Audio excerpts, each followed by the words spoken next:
Welcome to neuron express और मैं हूँ बायो अध्यापिका आपकी फेवरेट जेजी टीचर और हम पढ़ेंगे द लिविंग वर्ल्ड। तो आप लोगों ने 11th में मेडिकल लिया है ये सोच के कि बहुत आसान है साइंस, तो हमारा तो पेपर बहुत अच्छा हुआ था। तो डोंट वरी, आपको साइंस आसान ही लगती रहेगी, आपको बायोलॉजी आसान ही लगती रहेगी, बस पढ़ते रहो अच्छे से। ठीक है, तो हमने आज स्टार्ट करना है द लिविंग वर्ल्ड। वैसे तो ये चैप्टर बहुत आसान है, बट फिर भी इसको एनसीईआरटी की लाइन बाय लाइन और डेप्थ में पढ़ना जरूरी है। तो लिविंग वर्ल्ड, जो क्योंकि इतने सारे लिविंग ऑर्गेनिजम्स हैं, तो क्या हम इनको अलग अलग पढ़ सकते हैं? Of course not. तो उन सब चीज़ों को कैसे क्लासिफाई करना, कैसे पढ़ना, ये सब हमने इस चैप्टर में देखना है। तो लिविंग वर्ल्ड से स्टार्ट करते हैं। जैसे ही आप एनसीईआरटी अपनी खोलते हो तो there is a scientist Ernest Mayr, जिसके बारे में आपके पास गिवन है। अर्नेस्ट मेयर जो था वो 5 जुलाई को 1904 में पैदा हुआ था। पर हम इसके बारे में क्यों पढ़ रहे हैं? क्योंकि ये एक ऐसा साइंटिस्ट था जिसने हार्वर्ड यूनिवर्सिटी में एवोल्यूशनरी बायोलॉजी के ऊपर रिसर्च करी थी। तो इन सब ऑर्गेनिजम्स को क्लासिफाई करना है। अब ऑर्गेनिज्म को क्लासिफिकेशन करने के लिए हम यूजुअली एवोल्यूशन को देखते हैं कि वो कहाँ से इवॉल्व हुआ ऑर्गेनिज्म, कि कौन से ऑर्गेनिज्म इवॉल्व हुआ। जैसे हमें कहते हैं कि हम मंकी से इवॉल्व हुए, तो उसी तरीके से कौन सा ऑर्गेनिज्म किस चीज़ से इवॉल्व हुआ, वो चीज़ हमने एवोल्यूशनरी स्टडीज़ में आती है। तो उस एवोल्यूशनरी बायोलॉजी के स्टडी में जो सबसे बढ़िया, सबसे ऊपर नाम है वो है अर्नेस्ट मेयर का, इसीलिए आपको इसकी हिस्ट्री दी हुई है यहाँ पे। तो इनको 20th सेंचुरी का डार्विन कहा गया, क्योंकि डार्विन ने क्या किया था, डार्विन ने इन्हीं चीज़ों के ऊपर स्टडी करी थी, एवोल्यूशन के ऊपर, थ्योरी ऑफ एवोल्यूशन उसी ने दी थी। तो ये जो एवोल्यूशन के ऊपर स्टडीज की थी, इसने आगे उन स्टडीज को बढ़ाया था 20th सेंचुरी में। और इनको और क्या बोला गया? एलेक्जेंडर एक्सीज प्रोफेसर ऑफ जूलॉजी एमरिशियस, इसको ये भी नेम दिया गया। अब इनको 3 प्राइज मिले, जिसको बायोलॉजी का ट्रिपल क्राउन बोलते हैं। एक Balzan Prize in 1983, International Prize for Biology 1994 and Caraford Prize in 1999। और ये पूरे 100 साल के होके मिले थे। तो चलो, ये तो हो गई हमारे पास एक साइंटिस्ट की बात कि उनको इनके बारे में क्यों गिवन है और इन्होंने मोस्ट इम्पोर्टेंटली क्या किया था।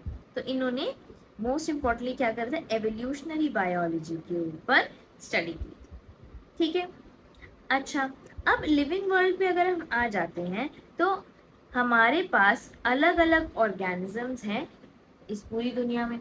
उन अलग अलग ऑर्गेनिजम्स को हम बोलते हैं बायोडाइवर्सिटी। बायो मीन्स लिविंग, और बहुत सारे हैं इसलिए डाइवर्स हैं, तो डाइवर्सिटी। तो जितने भी लिविंग डाइवर्स ऑर्गेनिज्म हैं इस पूरे वर्ल्ड में, उसको हम क्या बोल देते हैं? बायोडाइवर्सिटी बोल देते हैं। और कितने हैं ये? 1.7 to 1.8 मिलियन है स्पीशीज, अलग अलग डाइवर्सिटी है अलग अलग ऑर्गेनिजम्स। तो अब इन ऑर्गेनिजम्स को आप एक साथ नहीं पढ़ सकते, और ना ही इन इतने सारे ऑर्गेनिज्म हैं, हर जगह अलग अलग टाइप के ऑर्गेनिज्म प्रेजेंट है, और हर जगह कई जगह सेम भी प्रेजेंट है। तो मान लो किसी कहीं डॉग को कुत्ता बोल दिया, और हम कहीं बाहर डॉग बोल दिया, संस्कृत में कुकुर बोल दिया, इतने सारे नाम हो गए इसके। तो इन सारे नामों से तो हर कोई नहीं पहचान पाएगा कि हम किसकी बात करें। मान लो जिसको सिर्फ संस्कृति आती है, क्या वो पहचान पाएगा कि हम डॉग की बात कर रहे हैं? अगर हम उसके सामने डॉग बोल देंगे तो वो नहीं पहचान पाएगा।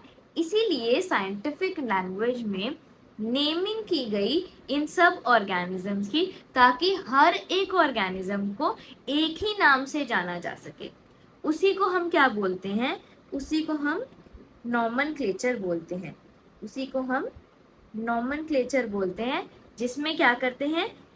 It is a standardize process of naming living organisms. वही बताया, एक स्टैंडर्ड प्रोसेस है लिविंग ऑर्गेनिजम्स को नेम करना। अगर इन ऑर्गेनिजम्स को करेक्टली डिस्क्राइब किया जाए तो उसे हम कहते हैं आइडेंटिफिकेशन। उनके कोई कैरेक्टर्स, कोई स्पेसिफिक फिजिकल मॉर्फोलॉजिकल कैरेक्टर्स बताए जाए तो उसको हम बोलते हैं आइडेंटिफिकेशन। बड़ी देर से हम लिविंग की बात करें तो एक छोटा सा टॉपिक लिविंग के बारे में पढ़ लेते हैं कि लिविंग ऑर्गेनिज्म होते क्या है। लिविंग ऑर्गेनिज्म वो ऑर्गेनिज्म होते हैं जिनके पास कैरेक्टर्स हो। क्या क्या कैरेक्टर्स हो? Growth, reproduction, consciousness, metabolism. Growth मतलब बढ़ना, बट इसमें जो कॉन्शियसनेस और मेटाबॉलिज्म है ये दोनों क्या है? ग्रोथ के डिफाइनिंग फैक्टर्स हैं। क्योंकि जरूरी नहीं कि अगर कोई ऑर्गेनिज्म रिप्रोड्यूस नहीं कर रहा तो वो डेड है, ऐसा जरूरी नहीं। इनफर्टाइल ह्यूमंस होते हैं, म्यूल्स होते हैं, बीज होती हैं जो नहीं करती रिप्रोडक्शन कई, तो वो जो है जरूर लिविंग तो है वो, तो इट इज नॉट नेसेसरी कि अगर रिप्रोडक्शन नहीं कर रहे तो वो नॉन लिविंग है। ठीक है, यहाँ तक समझ में आ गया। अब हम बात कर रहे थे नॉमेनक्लेचर की। तो नॉमेनक्लेचर क्या है? बेसिकली नेम करने का प्रोसेस है। जैसे नामकरण होता है बच्चों का, वो कैसा होता है? पूरा बड़ा सा प्रोसेस होता है, उसी तरीके से इनका भी एक प्रोसेस होता है। तो मान लो तुम्हारा नाम है चिंटू और चिंटू का नाम रखा दादा दादी ने, तो ये अथॉरिटी किसकी हुई? दादा दादी की। उसी तरीके से हमारे प्लांट और एनिमल्स को नेम करने के लिए भी अलग अलग अथॉरिटीज होती है। जो प्लांट को नेम करने के लिए अथॉरिटी है उसका नाम है ICBN, international code for botanical nomenclature. Botanical मतलब जो प्लांट्स के लिए नेमिंग हो रही है। फिर एनिमल्स के लिए क्या हुआ? ICZN, international code of zoological nomenclature, जिसमें जूलॉजी मतलब एनिमल्स की नेमिंग हो रही है। अब हम नेमिंग की बात कर ही रहे हैं तो साइंटिफिक नेम्स की बात कर लेते हैं। तो साइंटिफिक नेम्स को हमेशा दो पार्ट्स में देखा गया है, दो कंपोनेंट्स में देखा गया है। एक होता है जीनस, एक होता है स्पीशीज। और इन दो मतलब बाय और नाम मतलब नॉमेनक्लेचर। तो बायनोमियल नॉमेनक्लेचर होता है क्या? ये साइंटिफिक नेमिंग का तरीका। अब ये बायनोमियल नॉमेनक्लेचर का जो तरीका निकाला था, ये निकाला था आपके साइंटिस्ट कैरलस लिनियस ने। तो इसमें दो कंपोनेंट्स दिए इन्होंने, एक तो जेनेरिक नेम और एक स्पीशीज जिसको हम स्पेसिफिक एपिथेट भी बोलते हैं। तो इन साइंटिफिक नेम्स को लिखने का कुछ तरीका होता है। क्यों? क्योंकि इनका ओरिजिन है लैटिन का। तो इनको अलग से दिखाने के लिए साइंटिस्ट ने कुछ तरीके बताए हैं, कुछ रूल्स बताए हैं जो आपको फॉलो करने हैं लिखते टाइम। अब यहाँ पे एक एग्जाम्पल दिया मैंने मैंगो का, मैग्नीफेरा इंडिका। मैंगो के एग्जाम्पल में हमने देखो अंडरलाइन किया हुआ है। एक ये रूल होता है कि जब आप हैंड रिटन लिख रहे हो तो अंडरलाइन जरूर करो, ठीक है। अगर टाइप कर रहे हो तो इटैलिक्स में लिखो। और क्या, जीनस में जो फर्स्ट वर्ड है आपका वो कैपिटल रहेगा और स्पीशीज में फर्स्ट वर्ड हमेशा स्मॉल रहेगा। ये सारे आपके इसके रूल्स हैं। फर्स्ट वर्ड हमेशा जीनस रहेगा और सेकंड वर्ड हमेशा स्पीशीज ही रहेगा। तो ये बायनोमियल नोमेनक्लेचर किसने दिया था? कैरलस लिनियस ने दिया था। और इसके कुछ रूल्स हैं जो मैंने आपको बता दिए। अब इन क्लासिफिकेशन क्या होता है? अब इनको नाम तो दे दिया।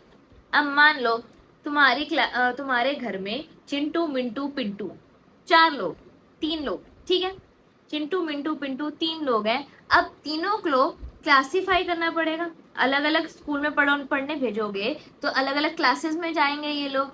तो इसी को कहते हैं हम क्लासिफिकेशन, अलग अलग कैटेगरी में बांट देना। मान लो चिंटू 3rd क्लास में है, पिंटू 4th क्लास में है, और क्या मिंटू बोला था मैंने? हाँ, मिंटू 7th क्लास में है।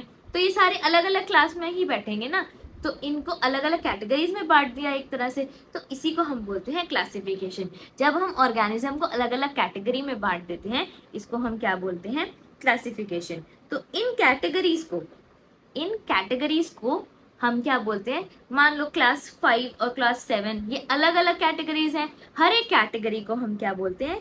टैक्सा। और अगर हमने सिंगुलर बोलना हो तो इसको हम बोल देते हैं टैक्सॉन। ये सारी कैटेगरीज को क्या बोलेंगे हम? टैक्सा। और एक सिंगल कैटेगरी को क्या बोलेंगे? वो उसको बोलेंगे टैक्सॉन। अब इस क्लासिफिकेशन को कैटेगरीज में क्लासिफाई करने को हम क्या बोलते हैं? टैक्सोनॉमी। जब हम इन अलग अलग ऑर्गेनिज्म को अलग अलग कैटेगरीज में रख रहे हैं तो इनको क्या बोल रहे हैं हम, टेक्सोनॉमी।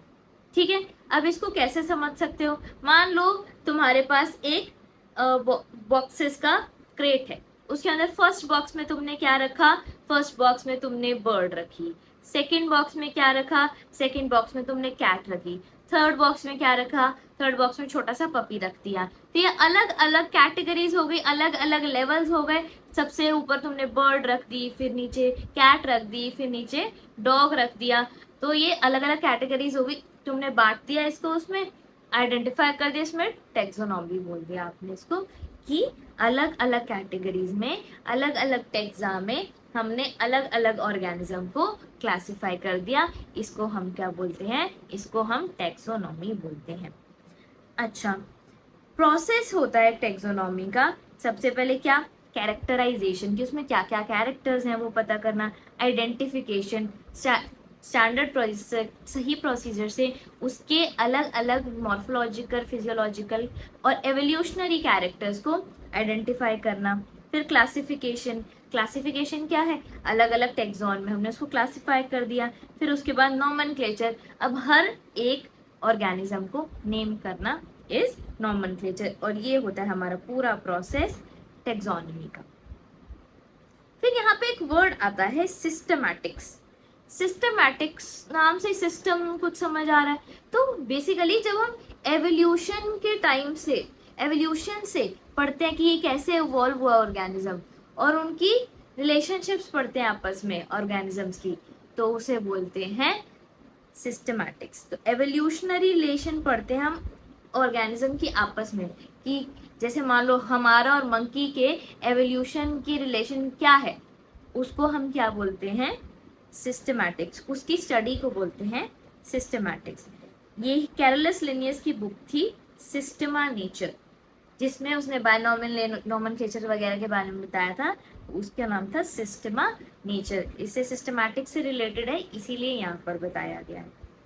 अच्छा, टेक्सोनॉमिकल हायरार्की क्या होता है, टेक्सोनॉमिकल हायरार्की बेसिकली क्या है, अरेंजमेंट है टेक्सोनॉमिक कैटेगरीज का। टेक्सोनॉमिक कैटेगरीज को अलग अलग लेवल पे जब हम अरेंज करते हैं उसी को हम क्या बोलते हैं, टेक्सोनॉमिक हायरार्की। तो हमने कैटेगरीज बेसिकली कौन सी पढ़नी है, कौन सी कैटेगरीज में जो स्टैंडर्डाइज प्रोसीजर है टेक्सोनॉमिकल हायरार्की कौन सी है, जैसे kingdom, phylum, class, order, family, genus, species.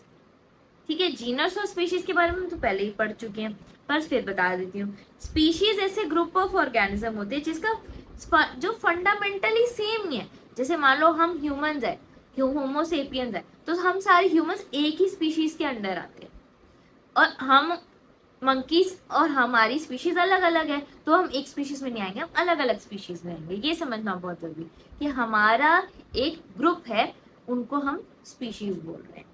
फिर जीनस क्या होता है, जब जीनस होती है बहुत सारी स्पीशीज, रिलेटेड स्पीशीज का एक ग्रुप, उसको हम क्या बोल रहे हैं, जीनस बोल रहे हैं। फॉर एग्जाम्पल लायन, टाइगर और लेपर्ड। लायन, टाइगर और लेपर्ड तीनों की स्पीशीज अलग अलग है, तीनों की स्पीशीज अलग अलग है, पर जीनस क्या है, जीनस इनकी सेम है, कि ये सारी स्पीशीज पैंथेरा जीनस में आती हैं, लायन, लेपर्ड और टाइगर। ठीक है, ये तो हो गया हमारा जीनस के बारे में। फिर आ जाती फैमिली। फैमिली में जीनस से कम सिमिलैरिटीज होती हैं, पर इसमें बहुत सारे एक दूसरे से रिलेटेड जॉनरा आते हैं, एक दूसरे से रिलेटेड जीनस किसके अंदर आते हैं, फैमिली के अंदर आते हैं। फॉर एग्जाम्पल जैसे फेलिडे। फेलिडे एक फैमिली है जिसके अंदर कैट्स, लायंस, टाइगर्स, लेपर्ड सारे एक साथ आ जाते हैं। और कैनिडे एक फैमिली है जिसके अंदर सारे डॉग्स आ जाते हैं। सोलिनेसी एक फैमिली है जिसके अंदर पिटूनिया, धतूरा सारे आ जाते हैं। ठीक है, ये तो हो गई फैमिली की बात। फिर ऑर्डर, जिसमें बहुत सारी फैमिलीज हों, रिलेटेड फैमिलीज एक ऑर्डर में, उसमें जो सिमिलैरिटीज है वो कोई बहुत ज्यादा नहीं होती, पर बहुत सारी रिलेटेड फैमिलीज एक ऑर्डर में आती है। और क्लास क्या होती है, बहुत सारे रिलेटेड ऑर्डर्स किसमें आते हैं, एक क्लास में आते हैं। जैसे मैमल क्लास है, इसमें उसमें क्या क्या आ जाएगा, प्रिमाटा, जिसमें हम भी आते हैं। प्रिमाटा वो है, जैसे मंकीज आ गए, ह्यूमंस आ गए, सारे प्रिमाटा ऑर्डर में आते हैं। और जैसे कार्निवोरा, कार्निवोरा में डॉग्स कैट्स ये सारे इसमें कार्निवोरा में आ जाते हैं। और ये हम दोनों डॉग्स कैट्स भी और प्रिमाटा भी सारे ही किसके अंदर आते हैं, मैमेलिया क्लास के अंदर आती है। ये दोनों फैमिलीज किसके अंदर आती है, मैमेलिया क्लास के अंदर आती है। अब हम बात कर लेते हैं फाइलम की। फाइलम में अलग अलग क्लासेस एक दूसरे से रिलेटेड फाइलम के अंदर आती हैं। और यही हम प्लांट्स की बात करें तो इसमें आ जाता है डिवीजन। अलग अलग प्लांट्स की फैमिलीज, अलग अलग प्लांट्स की क्लासेस जो आपस में रिलेटेड हैं वो किस में आ जाती हैं, डिवीजन में। और ये जो फाइलम है, फाइलम जो होता है आपका, उसमें बहुत सारी अलग अलग क्लासेस एक साथ जो रिलेटेड होती हैं वो फाइलम में आती है। ये डिपेंड करता है कि या तो उसमें नोटोकॉर्ड प्रेजेंट होगी या नहीं होगी, तो उसके बेस पे हम कॉर्डेट्स, नॉन कॉर्डेट्स ऐसी चीज़ों में इनको डिवाइड करते हैं। फिर हमारा आ जाता है किंगडम। किंगडम सबसे हाईएस्ट है, इसमें रिलेटेड आपके फाइलम्स आ जाते हैं। अब किंगडम हमने सुना भी होगा, एनिमल किंगडम, प्लांट किंगडम, आपने चैप्टर्स के नाम भी देखे होंगे। तो इसमें बेसिकली एनिमल किंगडम में सारे एनिमल्स आ जाएंगे, प्लांट किंगडम में सारे प्लांट्स आ जाएंगे। तो इसमें हमने ऐसे इसको क्लासिफाई कर दिया। अब कुछ मोस्ट कॉमन जो हमारे पास ऑर्गेनिजम्स हैं लिविंग, उनकी क्लासिफिकेशन दी हुई है। तो एक मैन ले लो, मैन क्या है, होमो सेपियन, जीनस और स्पीशीज गिवन है, ठीक है। हमने देखा जीनस और स्पीशीज, जीनस और स्पीशीज के बाद क्या है, फैमिली, फैमिली क्या है, होमिनिडे। फिर हमने क्या देखा, फैमिली के बाद ऑर्डर, ऑर्डर क्या है, प्रीमाटा, ये हमने पढ़ा था पहले भी। फिर क्लास क्या है, मेमेलिया। फिर फाइलम क्या है, कॉर्डेटा, ठीक है। फाइलम क्या है, कॉर्डेटा, क्लास क्या है, मेमेलिया, और ऑर्डर क्या है, प्रीमाटा, एंड फैमिली क्या है, होमिनिडे। वाइट हार्ट्स कमेंट कर देना अगर समझ में आ गया, और नहीं समझ में आया तो अपने डाउट्स लिख देना, मैं इसको क्लियर कर दूंगी।